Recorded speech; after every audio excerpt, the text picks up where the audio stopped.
একের পর এক বড় খবর টেলিপাড়ায়।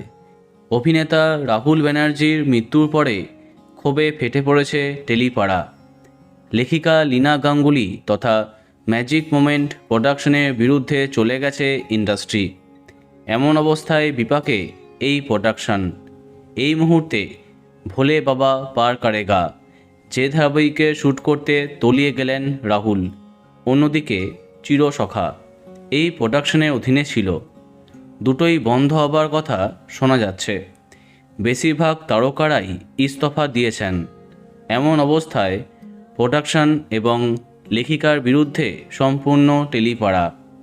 শোনা যাচ্ছে চ্যানেল কর্তৃপক্ষ থেকেও তাদের নাকি ব্যান করা হয়েছে। এমন অবস্থায় জি বাংলার অতীব জনপ্রিয় মেগা কোণে দেখা আলো নিয়ে দুশ্চিন্তায় দর্শক। কেননা কোণে দেখা আলো ম্যাজিক মোমেন্টের মেগা না হলেও লেখিকা লীনা গাঙ্গুলির ছেলে অর্ক গাঙ্গুলির প্রোডাকশন অর্গ্যানিক স্টুডিওসের অধীনে আছে এই মেগা। আর এই মেগার লেখিকা লীনা নিজেই। গতকাল নিষেধাজ্ঞার পরে বুধবার এই ধারাবাহিকের সেটে সমস্ত তারকা উপস্থিত হয়েছেন।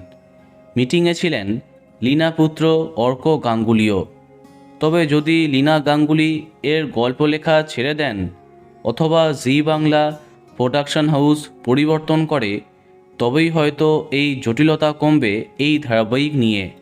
শোনা যাচ্ছে বন্ধ করা হবে না কোণে দেখা আলো, তবে যে কোনো একটি পরিবর্তন হতে পারে। দেখা যাক কী আপডেট সামনে আসে।